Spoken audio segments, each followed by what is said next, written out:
voilà une étrange machine. Regardez ça, regardez ça. Drôle de configuration, silhouette peu ou pas connue, camouflage et marquage là aussi peu connu. Qu'est-ce que c'est que cet engin? Eh bien, il s'agit bel et bien d'une maquette, c'est-à-dire de la reproduction d'un avion grandeur ayant réellement existé. Il s'agit d'un avion peu connu, oui, car issu d'une firme qui paradoxalement est connue, oui, mais pas tellement pour ce genre d'engin. La firme, c'est Fokker. Oui, Anthony Fokker, le fameux constructeur hollandais qui s'est surtout illustré, bien évidemment, avec les célébrissimes productions de sa société durant le premier conflit mondial, mais pas que. Regardez, premier passage.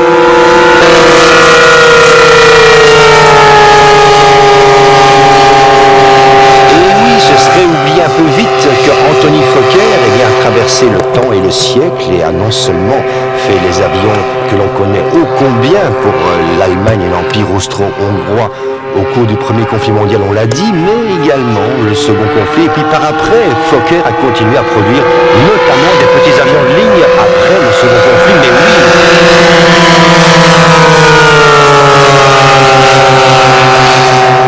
Mais celui-ci, qu'est-ce que c'est?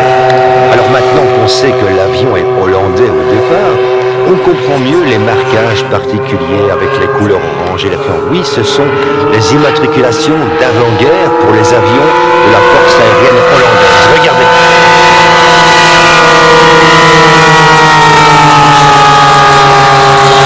Cet avion, c'est le D-23. Alors D-23, mais 23 en chiffres romains, donc XX et puis 3 bâtons, comme diraient les autres, bien sûr. Un avion peu connu et c'est logique, car cet avion, en fait, n'a pas vraiment eu d'existence opérationnelle. Il est resté à peu près à l'état de prototype et en fait, c'est un engin qui date du seuil de la Seconde Guerre mondiale avec son premier vol qui s'est effectué à l'époque le 30 mai 1939. À cette époque, il était conçu par Anthony Fokker en tant que avion de chasse bimoteur, de façon à pouvoir bénéficier des avantages d'une propulsion push-pull, c'est-à-dire un moteur à l'avant qui tire et un moteur à l'arrière qui pousse.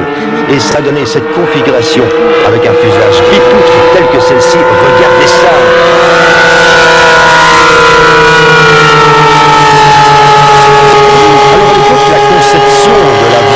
Classique pour du Fokker, si on peut dire. Une nacelle centrale en structure tubulaire d'acier et des ailes en structure bois. Somme toute quelque chose de relativement conventionnel, on le disait. Alors c'est une conception push-pull, on l'a dit, qui suscitait pas mal d'intérêt à l'époque pour l'exportation. Mais évidemment, les difficultés inhérentes au principe push-pull vont de pair avec les avantages.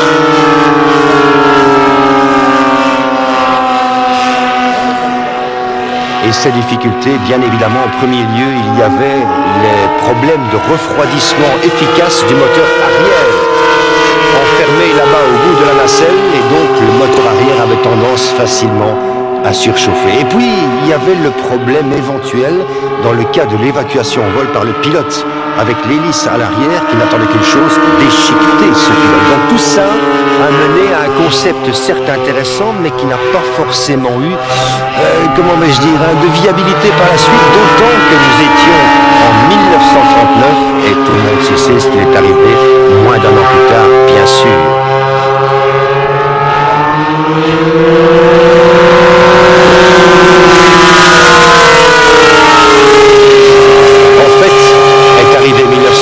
Bien sûr, l'avion avait quand même 4 heures de vol d'essai à son actif à ce moment-là.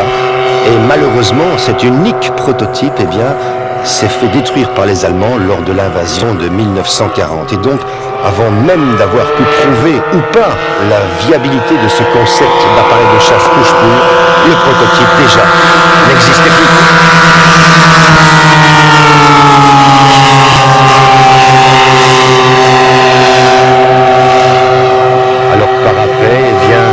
Des circonstances et du contexte géopolitique de l'époque et des difficultés présumées, voire attendues de ce concept malgré ses éventuels avantages, Anthony Fokker a préféré jeter l'éponge et se concentrer sur d'autres programmes destinés à l'exportation. Et donc voilà pourquoi à l'instar de bien d'autres avions dans l'histoire de l'aviation, eh bien le D-23 a été une machine éclair en quelque sorte. Un seul exemplaire, 4 heures seulement de vol d'essai, avant une fin de vie que l'on aurait souhaité autre, bien évidemment.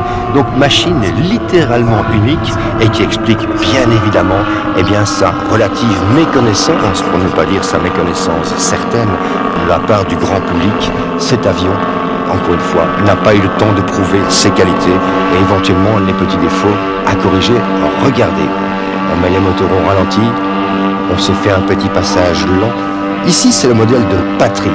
Alors Patrick, ne cherchez pas, pour l'instant, c'est lui qui filme sa propre machine avec une banane accrochée d'une oreille à l'autre tellement il est heureux. Et c'est son complice Roger qui est en train de piloter l'engin avec la maestria qu'on lui connaît. Regardez ça.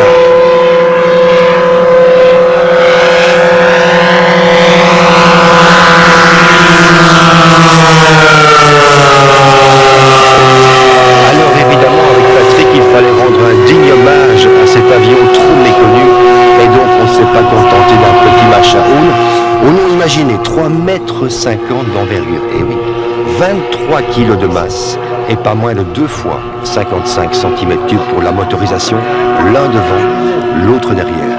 Le résultat, ça donne ça.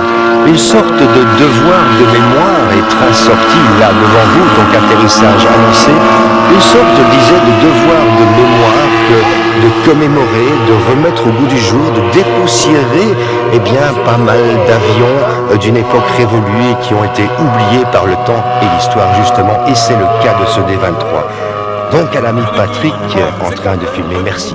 Merci d'avoir refait revivre cette machine et merci de nous la présenter enfin, même si c'est par notre ami Roger interposé avec le talent qu'on lui connaît. Courte finale pour cet étonnant et éphémère Fokker D-23, moteur arrière à l'arrière, pour éviter de casser l'hélice au toucher, arrondi final et atterrissage splendide tel que sait le faire notre ami Roger. Merci Roger et merci Patrick pour cet avion de légende.